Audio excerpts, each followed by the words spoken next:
Nirbhaya case எல்லாருக்குமே தெரியும். நேத்து நடந்த டெல்லியில வந்து ஒரு கூட்டு பாலியல் வன்கொடுமை நடந்திருக்கு டெல்லியில. அந்த பொண்ணுக்கு வயசு ஒரு 30 வயசு இருக்கும். ஒரு ஒரு இண்டஸ்ட்ரியில ஒர்க் பண்றாங்க. அவங்க வேலையெல்லாம் முடிச்சுட்டு ஒரு 8லேருந்து 8:30க்குள்ள வீட்டுக்கு கிளம்பியிருக்காங்க.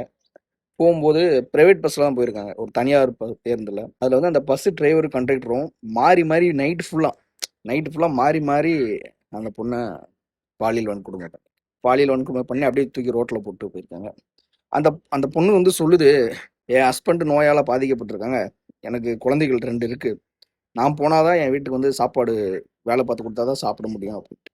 அப்போ ஒரு நிர்பயா கேஸுக்கே 7 வருஷம் இழுத்தடிச்சு அப்புறம் வந்து தூக்கு தண்டனை வந்து கொடுத்தாங்க. அந்த 7 வருஷம் அவங்க நல்லா சோத்த போட்டு வளர்த்து எல்லாம் பண்ணி.